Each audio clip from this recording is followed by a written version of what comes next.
So you were here illegally, and rather than resolving it, you left. And when you left, you claimed to be a Burmese refugee. Now everybody internationally seems to accept that.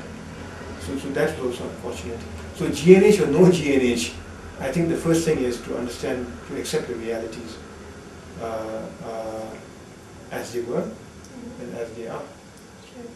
The reason I'm asking this question is because I came in with very little knowledge about what was happening, and I don't claim to have a lot of knowledge. But I've been asking around, and a lot of people have said, no, this isn't like it's purported to be Bhutan's only human rights abuse, or it's being negligent or whatever. It isn't like that. It's just that there was a colonial problem, there was a dispute, people were here who weren't Bhutanese, and then they chose to leave. And well, it's a long, complicated story, but the crux of it was that the United Nations, without a mandate, this refugee camp came up without a mandate, and that it was porous from both sides, and so it's more complicated when things appear, which is why I asked the question. So the whole, the bottom line is, it's not as simple as it is made out to be. It is a very complicated matter. True.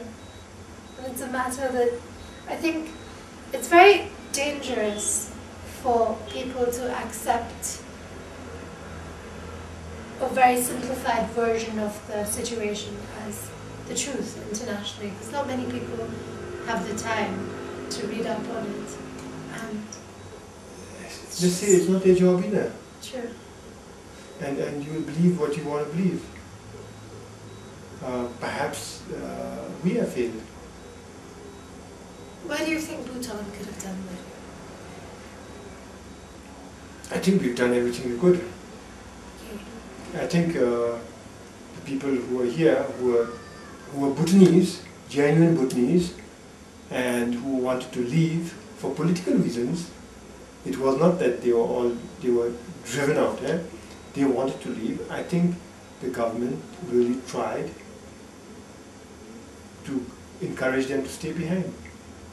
Sure. I think the government also was sensitive to the needs of those who were not Bhutanese but who were here, but they chose to leave. It was a political game. There was a political end. What was the end? To come back. So what In numbers, in large numbers. I mean, that was their stated goal. To come back in large numbers. To consolidate themselves, come back in large numbers and take over the country. So is that the colonially motivated, the divide and conquer? No. It's not about dividing and conquering. It's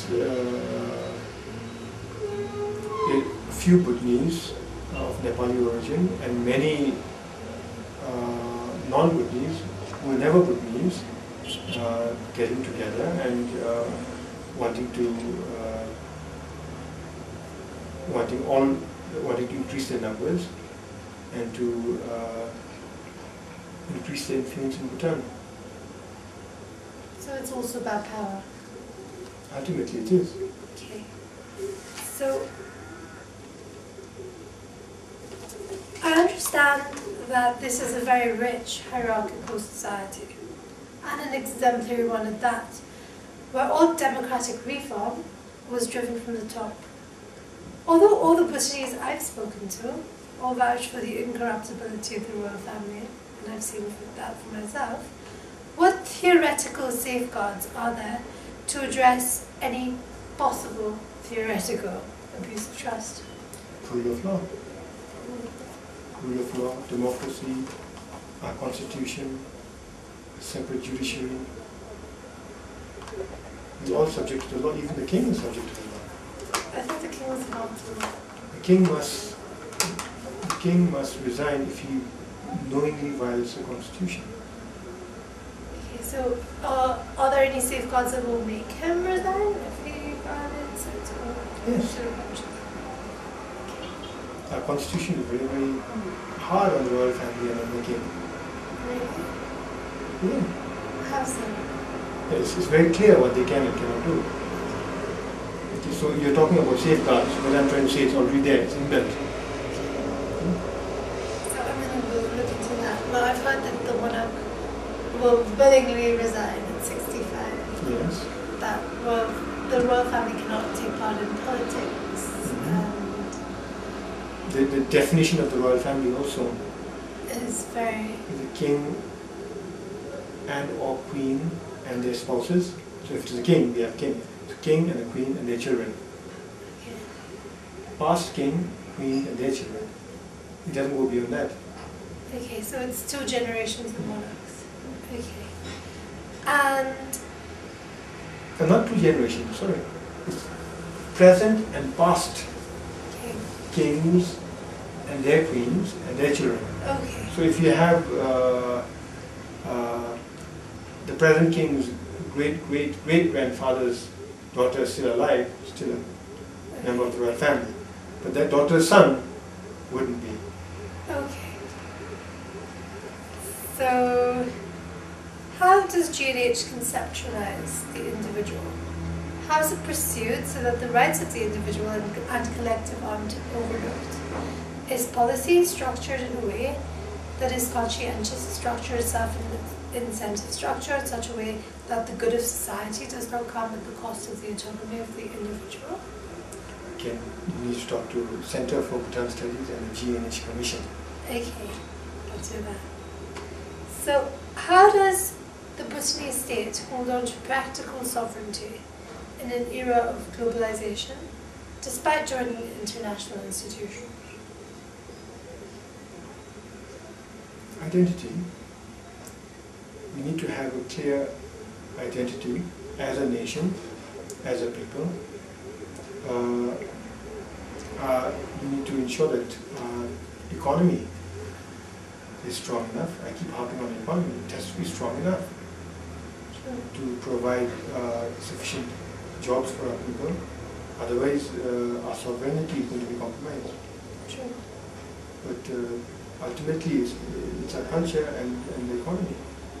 Do you think that the Bhutanese state will be able to wean itself off aid by 2020? We should be weaning ourselves of aid much earlier. It's not whether we can, it's whether we want to. But do you think it's possible? Do you think? Of course, if we... Say if political will is given, right, which all reasonable expectation says that it is there, the political will to win the country of aid. Is there the capability? Of course. If the political will is there, then we've got to announce what it means. And we must live within our means. True. And when we live within our means, then we work harder to increase those means. True. I think you like this question. Your party, the PDP, unfortunately, secured only 2 seats in this election. How does Bhutan manage to retain a coherent opposition? Opposition is not about numbers. It is about ability. And it is about commitment. People in Bhutan traditionally, well, there isn't a very long tradition, but have dissociated themselves from democracy as it is a systemic change brought on from above, and because they were very content with their monarchy. How is the government and the opposition, who have a stake in democratic politics, increasing the capacity for democratic participation? Are there any steps being taken towards participatory democracy? Or is Bhutan adopting a hegemonic centralized democracy that sees democracy as an end rather than a means to an end? I hope that won't become the case here. So I hope so too. But Our Majesty the Kings, His Majesty the King and the fourth King, they toured the country extensively, personally explaining to the people of Bhutan what democracy in Bhutan means and the people's role in ensuring that democracy serves the people themselves. So our people have a fair understanding of what democracy means. turnout at the elections are not too bad. In the first election it was 80%, and in the local government elections, in some places it was as high as 60 or 70%. So people are participating in a democracy. Our democracy, like all other democracies, our democracy has various organizations and institutions. It is important that all these institutions play their respective roles and then work together also to ensure that democracy does not become an end in itself. As an opposition party, we see ourselves as an important institution, a democratic institution, one that is enshrined in the Constitution. So, like I earlier said, numbers notwithstanding, we must do our best. Similarly, there are other institutions, democratic institutions, constitutional bodies, and the ruling party, National Council, National Assembly, the United States, the King, first and foremost, is an institution of democracy too. So all these institutions must play their respective roles to ensure that trust in the form of governance that's called democracy, people's trust and confidence is maintained at a minimum, improved at best in this new form of government. And is decentralization taking place? Decentralization is again required by the Constitution. It is there. Decentralization of power, authority and responsibility to local governments. We just had our first local government elections under the Constitution, and it's not a matter of whether it is taking place or not. It must take place, otherwise it will be unconstitutional. Okay. So decentralization is required by the Constitution. And do you think this occurs in does the decentralization of power, is it accompanied by the decentralization of the budget as well? When you talk of decentralization, you're talking of just two things: money and power. Money and people, sorry. So, what is Bhutan doing to mainstream development and happiness in the international domain and in its foreign relations? You should talk to the government about that. I am more concerned about what we are doing within the country, frankly speaking. We have a lot to do. Yes, we have international obligations. I'm not sure that we should attempt to teach. I think we need to focus our energies within our borders first. Also, some say that the hierarchical nature of Bhutanese society makes for harsher penalties for those without influence. What is the government doing, and what is the opposition doing as well to mitigate the tendency of justice to become a commodity? Rule of law. We must ensure that the rule of law prevails indiscriminately. And for that, we must ensure that once laws are made, that they are applied indiscriminately, and that our judiciary is independent and powerful. Okay. Also, what is the accepted scope of state policies? In your opinion, is there enough space left so that human beings will live through a happiness experience machine of sorts and are free to make choices which constitutes the crux of moral behavior? I think we need to be careful. We need to understand what is the role of public policy and governments. And obviously, political parties and individual politicians will have different views on that. My view is that as far as possible, we limit the size of government. As much as possible, you limit the interference of public policy. You keep it to the bare minimum. And yes, we need to allow people to decide for themselves what makes them happy. The state can't prescribe happiness and can't determine what makes you happy and what makes you unhappy or less happy. That decision must be left to the people. Are you politically libertarian in your inclination?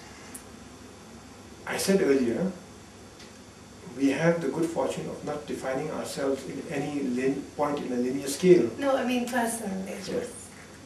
I could be, parts of me could be libertarian, parts of me could be liberal, parts of me could be very conservative, parts of me could be distinctively socialist. Okay, that's brilliant. So you're judicious and pragmatic. Alright. Not pragmatic, I think. It's a challenge to reconcile these seemingly unreconcilable facets.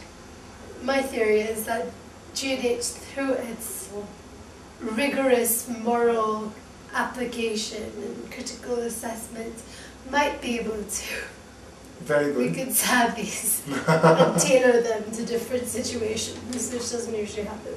Okay, so does mainstreaming gross national happiness explain the resilience of Bhutan in splendid isolation between India and China, despite being landlocked, mountainous, lacking basic infrastructure until 1960, when Tibet was overcome by China and Ladakh and Sikkim dismantled and assimilated into independent India?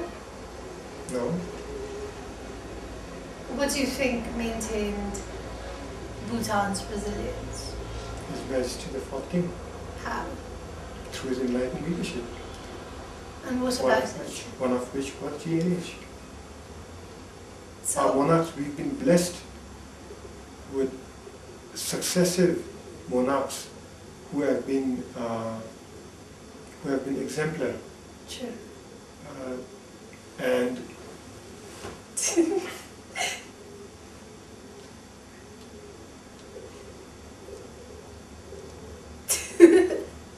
I'm just going to wait for it to pass away. To buzz off. Right. Yes, he was saying. Okay, so the enlightenment. so we've been extremely fortunate to have monarchs who were exceptionally wise. True. And among them is His Majesty the Fourth King. Yes. But what do you think, what policies that His Majesty the Fourth took up, what policies did he pursue that would account for the resilience of Bhutan in the face of political assimilation, occupation, being landlocked? I mean, when he took over as king, he was 16. Sure. And Bhutan was the poorest country in the world. And we were totally